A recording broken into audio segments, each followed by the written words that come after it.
Hey guys, how's it going? MasterBucks here, and welcome to my mid-season Premier League predictions review, if you want to call it that. Pretty much what I want to do today, now that we're a little over halfway through the Premier League season, I wanted to look back at my predictions to see how well I've gone up to this point, and maybe with the added bonus of hindsight, give some, justification to my picks, maybe try to explain where I was coming from, and basically seeing how I'm going so far. But just before we get on to that, ladies and gentlemen, I want to remind you all that this video is brought to you by Headball 2. Headball 2 is a fun football mobile game that you can download on your phone for free.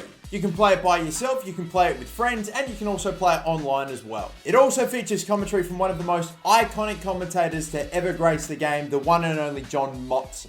I'm John Motson, and we're on our way. An amazing match. You're on your way to being a legend. He'll guide you through the game as you're getting set up and then commentate as it's happening, and it's pretty cool. There are special abilities in the game which make it really interesting, like freezing your opponent so they can't move, and even making the ball explode to stun them for a little bit, making the goals bigger. It's crazy fun. There are different pitches and stadiums you can play on. There are different characters you can play as which have different abilities. There's a ton of stuff to do. So if you do want to check out Headball 2, then click the link in the description down below to start playing today. And once again, it is totally free. Thank you once again to Headball 2 for sponsoring this video. And now back onto the predictions. Now then, let's begin this like I normally would a traditional Premier League predictions video. We'll start from bottom and work our way up toward the top. So we'll begin with the bottom three. And in my bottom three, I put Cardiff, Huddersfield, and Watford. Oh boy. All right. Well, the actual bottom three in the Premier League right now it's Huddersfield. So I have got them correct in the bottom three at the moment.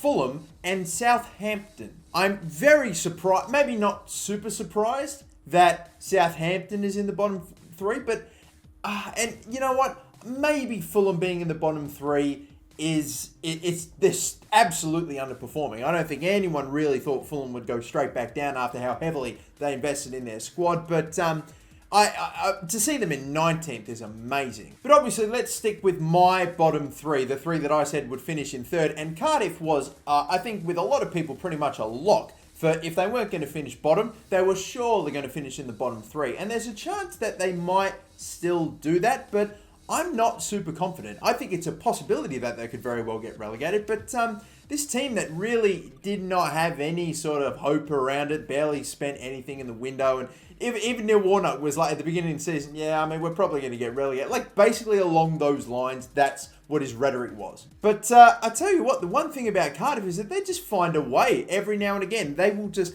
pull out a result and pull out a big win, and they've picked up a couple now. I think they're up to like maybe 5 or 6 this season, but they've actually got a decent amount of points, way more than we expected them to at this point in the season. They are only sitting just in 17th, just above the relegation zone by a couple of points, and it begs the question, is this the best that Cardiff, have Cardiff got more of this going forward, or I don't know, we'll see how maybe they go in the January transfer window. Maybe now that they potentially sort of have a bit of a sniff of staying up, maybe they might invest, maybe they could reinforce their squad, and if they do, that'll only, of course, improve their chances even more. But I feel like Cardiff just ended up pulling out a couple of big wins and a few pretty decent results out of nowhere, so I get the feeling that maybe they'll probably end up sticking in the bottom three at some point, but to their credit, they're surely not going to finish on the bottom now. I can't see that happening. Surely the team that I put 19th, Huddersfield, will end up being the team that finishes in that 20th spot, because they just look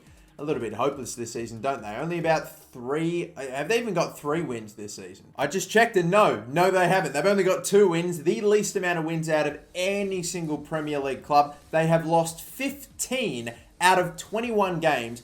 That is just, you are a lock for the championship when you're at that. I can't see them recovering and getting out of the bottom 3 like that. So it seems as though maybe 2 of my 3 teams that I put in the bottom 3 might still end up getting relegated after all. It's a possibility for Cardiff maybe, although they have shown that they can stay up this season when I really gave them no chance, why I put them 20th. But the one team, or the other team that I put in my bottom 3, I don't think they're going down anytime. Well, maybe not anytime soon. Definitely not this season. Watford, oh my God. Now, last season, I ended up putting Burnley, I think, in 18th, and they went on an amazing run to begin their season. They just had so many impressive wins and just got on such a crazy good run, like almost a Leicester City-esque run to start their season that just kept going and going and going, got to about the halfway point, and then they started playing, how we would expect Burnley to play. Pretty boring, bang average football, but still managed to finish in a European spot. That seems to be almost exactly what Watford did to start their season. They weren't exactly a team that had a super amount of optimism around them. Definitely didn't think they could finish in the top 10. Yet they just started this season like a goddamn house on fire. I swear, whoever I put in 18th next season, basically just put your house on them making European football. They'll be the team that ends up having an amazing run to start their season, wins like 6 or 7 of their first 10-something games, and then just sets themselves up for the rest of the season. Well, it's annoying because no matter what happened, I was either going to put Watford or Brighton in my bottom 3. And in the end, I was kind of leaning more towards Brighton, but I felt more confident about Brighton. And to be fair, there's a chance maybe Brighton could if they were to really drop off, but I just can't see that happening. They're in like 13th or something. So no matter who I put out of Brighton or Watford, even if I went with Brighton, there's a very real chance that neither of those are going down. So it looks like I'm not going to get 3 for 3 with my relegation picks, but I still think there's a chance for Cardiff to go down, and I still think maybe Huddersfield. What am I going to say? I think there's a chance that Cardiff could maybe end up going down, but still, I think Huddersfield's a bit of a lost cause at this point. But anyway, we've talked enough about the bottom of the table now. Let's take a look more toward the top half of the table and maybe more focused toward the top 6 in the European spots. My top 6 went a little like this. We had Tottenham in 6th, Arsenal in 5th, Manchester United in 4th, Chelsea in 3rd, Liverpool in 2nd. After much deliberation, I had Liverpool in 2nd and Manchester City as the champions. The top 6 right now, however, is Manchester United in 6th, Arsenal in 5th, so we've got that right for the time being. In 4th place currently is Chelsea, Tottenham in 3rd, Manchester City in 2nd, and Liverpool at the moment on top of the Premier League table with a 4-point gap. I really genuinely thought that Liverpool had an actual shot of winning the Premier League this season, but in the end, and after so much thought and personal consultation and deliberation, I just, in the end, could not. I just had to put Manchester City on top above Liverpool because Manchester City, their team last season, I know the Invincibles are obviously an iconic Premier League team. It's an incredible effort to, even this Liverpool side couldn't manage it, not at least lose 1 game per season, but I still don't care. I still think Manchester City last season was the best Premier League team that the league has ever seen. 100 points, centurions. I genuinely think they were a better side than the Invincibles, okay? And I just could not in my right mind say that they couldn't go back to back. All right, imagine if the Invincibles, if we were doing these predictions way back in 2003, 2004, when the Invincibles went and won their league, if we didn't say that they weren't going to go on and back it up again. To be fair though, maybe I should have done a little bit more research because of course, that Invincibles team did not go on to win the Premier League the very next season, didn't they? Instead it was Chelsea. They ended up putting up, 95 points. I think it was the most ever in Premier League history up to that point. So who knows, maybe if I'd done a little bit more research and known that, then maybe I'd think, maybe these iconic, incredible Premier League teams don't always necessarily kick on and go and win back-to-back Premier League. So if I'd known that, maybe that would have swayed me more toward Liverpool because at the moment, it seems as though Liverpool are I would say favourites, but very, very slim favourites after they I'm not going to even say bottle it. It was just a good honest game of football between Liverpool and Man City. It was a real fight and a real battle. But yeah, no, that Man City being able to take a win against Liverpool is it's blown the title race wide open. Hell, even Tottenham could potentially win this thing. And, away from the title race, more or less just toward the bottom of the top 6, you've still got Manchester United ever since Ole Gunnar Solskjaer has come in and taken over the job. I mean, he's obviously had a very, very fortunate run of games, including Newcastle, yes, I know. But obviously they're firing, and they look like, that whole team looks like just a breath of fresh air. It's just brilliant to see how they're actually playing free-flowing, attacking, beautiful, and entertaining and fun football, and not like that Jose Mourinho third season brand that we'd come so used to. I wouldn't mind it, to be honest, if Manchester United did kick on a little bit and start overtaking a couple of teams, because that would maybe make my predictions look a bit better. But to be fair, I think a lot of us expected, there's no way Manchester United is going to finish anywhere but 6th after the awful run that they got off to and the relatively decent start the rest of the top 6 got off to. But the gap between Manchester United and Arsenal is actually not that much. It's only a handful of points, and there are still nearly 15 plus games left to go.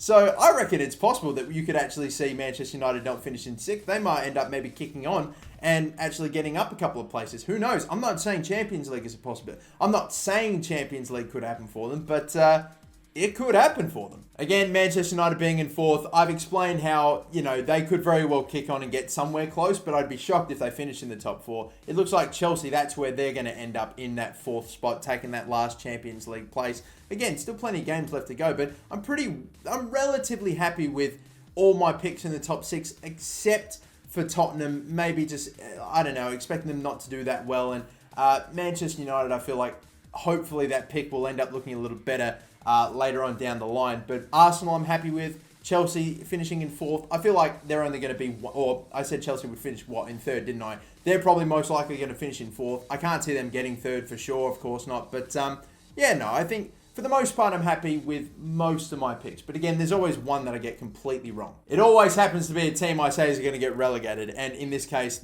last season it was Burnley. This season it's Watford. There's always one club that I always just completely bomb. But yeah, I think so far I'm reasonably happy with my picks with Huddersfield and Cardiff going down. It looks like that's going to maybe be the case, depending on if Cardiff can get any better.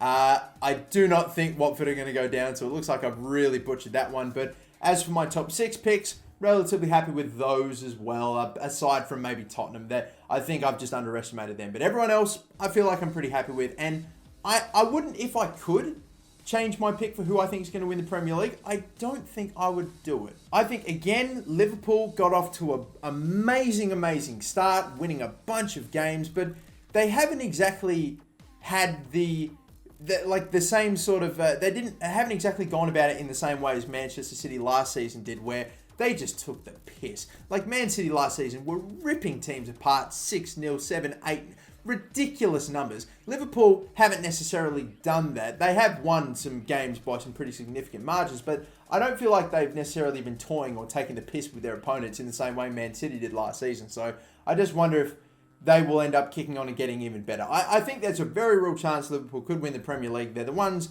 at the moment on top. They're the slim favourites at the moment, but I kind of still have a bit of a feeling that Man City will pull it back. And I feel like in the end, my Man City 1, Liverpool 2 pick should hopefully end up being, it hopefully will be spot on. I don't know. And even if Liverpool do kick on, then it's fine, because I genuinely really did think that they had a good shot at it as well. So if I put them in 2nd and they finish 1st, even though I really knew that they could have won it, I don't know. It's just me not having the courage to pull the trigger and put them there. But still, we will see how this Premier League season unfolds. That'll probably do it for me, though, in this one, guys. Thank you so much for watching. Don't forget to like and subscribe, and have a good one.